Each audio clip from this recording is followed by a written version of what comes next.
Gold medal वाली बहू। सपना के पिता एक गरीब किसान थे। माँ पिता खेत में काम करते तो पीछे से सपना गांव के बच्चों के साथ हॉकी खेलती। एक दिन शाम को सारा दिन खेलती रहती है, ये नहीं कि छोटे भाई को संभाले।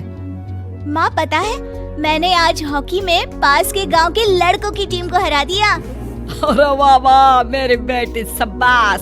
ये ले करो प्यार, जा जाकर टॉफी खा ले। सपना खुशी से पिता के गले लग जाती है और बाहर चली जाती है। अरे तुम इसको बिगाड़ रहे हो, मैं ना इसकी शादी ही करा दूंगी। ऐसा कैसे शादी करा देगी? हाँ, अभी तो उम्र खेलने की है। माँ बड़बड़ करती वहाँ से निकल जाती है। लेकिन शाम को उन लोगों के घर कुछ लोग आते हैं। अरे राम सुखिया, जरा ये तो बतलाओ सपना के बारे में क्या सोचा है? अरे क्या सोचना है मास्टर जी, पढ़ रही है, जितना पढ़ सकती है पढ़े, फिर शादी करवा देंगे, कोई अच्छा सा गांव का ही लड़का देख लेंगे। अरे तुम तो उसके पिता हो, तुमको कुछ नहीं पता? माँ घबरा जाती है। अरे का मास्टर जी, का पता नहीं, का हो गया? हम तो इनसे पहले ही बोल रहे थे कि लड़की की जात है, संभाल लो।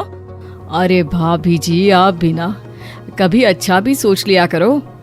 अरे सपना क्या खेलती है हॉकी, बड़े से बड़े आदमी भी नहीं जीत पाते हैं उससे। कल गांव में एक टीम आ रही है, लड़कियों की हॉकी खेलने उसे भेज देना, वहाँ शायद कुछ बात बन जाए। अरे ना ना मास्टर जी, कोई खेल वेल नहीं करवाना हम लोगों को, वो भी शहर के लोगों के साथ तो बिल्कुल भी ना। शहर के लोगों को ना कोई भरोसा नहीं होता मास्टर जी। अरे कैसी बात कर रही हो सपना की माँ, बुरा आदमी तो हर जगह मिल जाएगा, उसके लिए शहर का और गांव का। हाँ हाँ मास्टर जी, हम लोग तैयार हैं, कल आ जाएगी सपना वक्त से। माँ के लाख मना करने पर भी पिता सपना को हॉकी टीम के लिए भेज देते हैं। शाम को सपना वापस आती है, लेकिन लटके मुंह से। और क्या हो गया, मार खाई हो का? कौन मारेगा हमें? कोई मार वार खाकर नहीं आए। अरे फिर शकल पर 12 क्यों बजे हैं, बताओगी? देखो माँ, आप समझोगी नहीं, बताकर फायदा क्या है? अरे बिटिया रानी, हम तो समझेंगे ना, हमें ही बता दे। सपना पापा के गले लग जाती है।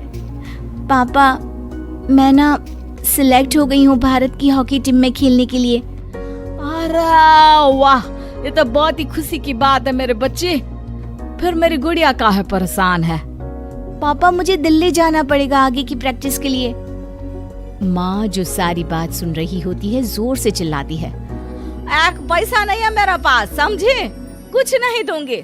शादी के लिए लड़का फाइनल भी कर दिया है, कल्ले का बेटा, वो शादी कर लेगा तुमसे। सपना पिता की ओर देखती है। अरे देख सपना, खेलने दिल्ली जाना है तो सिर्फ इसी शर्त पे कि आकर कल्ले से बेटे से चुपचाप शादी कर लेगी, बोल। अरे ठीक है ना, कल्ले का बेटा तो बहुत ही समझदार है, सरकारी नौकरी है उसकी, मान गया वो तो सपना शादी कर लेगी। सपना भी धीरू जो कि कल्ले का बेटा था उसे जानती थी। वो मन ही मन सोचती है कि शादी तो वैसे भी होनी है, लेकिन माँ की ये शर्त मान गई तो जीवन जीने का एक मौका तो जरूर मिलेगा। हाँ, मुझे मंजूर है। तो कल मैं उन लोगों को बुला लूं? पिता और सपना दोनों एक दूसरे को देखते हैं। अब माँ ठीक है ना, बुलाने की क्या जरूरत है, वो लोग पसंद कर रहे हैं ना मुझे, वही ठीक है। बस आप तो मेरा दिल्ली का बैग पैक कर दो। सपना दिल्ली जाती है, दिल्ली टीम के लिए खेलने के लिए। सपना खूब अच्छा खेलती है और गोल्ड मेडल जीत कर आती है। जब वो गांव आती है तो उसका जोरदार स्वागत होता है। हर कोई सपना सपना चिल्ला रहा होता है। और सपना के पापा, तुम्हारी बेटी ने तो गांव का नाम रोशन कर दिया है। गांव की तरफ से तुम लोगों को गांव में पक्का मकान और सपना को परिषद में पक्की नौकरी देने के लिए हम तैयार हैं। अरे वाह वाह, पक्का मकान, ये तो बहुत अच्छी बात है, लेकिन सपना की नौकरी नहीं चाहिए हमें। हाँ, कैसी बात कर रही हो सपना की माँ? लड़की की नौकरी रहेगी तो अपने पैरों पर खड़ी रहेगी, किसी के आगे झुकने की जरूरत ना पड़ेगी। अरे चुप रहो, हम तो नौकरी ना करते हैं, पर मजाल है कि किसी के आगे झुके हो। ना ना, हमारी बेटी नौकरी नहीं करेगी। पिता लाख समझाते हैं लेकिन माँ नहीं मानती। और फिर वो दिन भी आ जाता है जब सपना को अपने कहे अनुसार लड़के से शादी भी करनी पड़ती है। ससुराल में ए बहू, तू रोज रोज सुबह कहाँ जाती है? घर का सारा काम निपटा कर कहाँ भागती है? माँ का घर तो पास ही है, वहीं निकल जाती है क्या? नहीं माँ जी, मैं हॉकी खेलने जाती हूँ, मुझे खेलना पसंद है। खेलना पसंद है? अरे कैसी बात कर रही है बहू, शादी के बाद तो कोई लड़की खेलती फेलती नहीं है, वो घर का काम काज देखती है। सपना कुछ नहीं कहती। वो एक रोज कमरे में अपनी अलमारी ठीक कर रही होती है कि तब सुनो, वो जो लटक रहा है ना, क्या बोलते हैं उसे? मेडल। सपना पति की बात सुनकर खुश हो जाती है, उनके पास जाती है। मैं सोच ही रही थी कि तुमने कभी पूछा क्यों नहीं।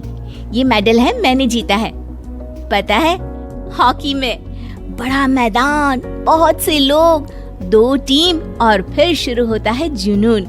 पता है, लगता है जैसे बस जिंदगी यही है, खेलते रहो, भागते रहो, दौड़ते रहो और लक्ष्य को पालो।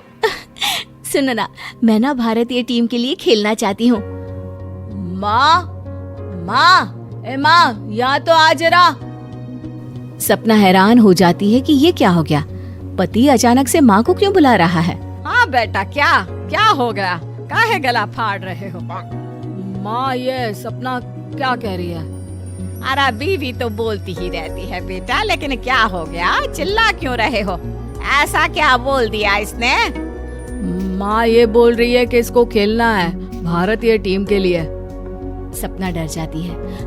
नहीं माँ जी, मैंने कहा कि मैं चाहती हूँ कि वो मैं बोला था ना, शादी के बाद कोई खेलता नहीं, घर का काम काज देखता है, लेकिन फिर भी।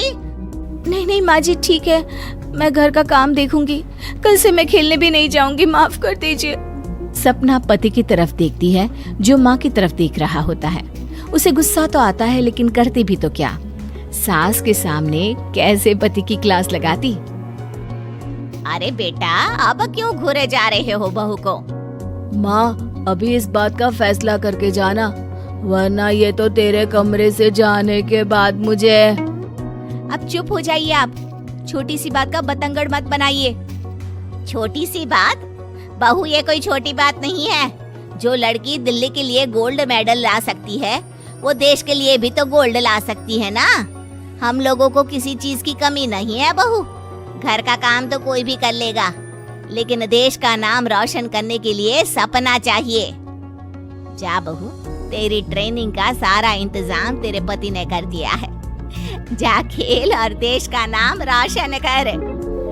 सपना की आंख में आंसू आ जाते हैं। वो सोचती है कि बेटियों को मायके के साथ अगर ससुराल में भी सहयोग मिले तो ऐसा कोई काम नहीं जो वो नहीं कर सकती है।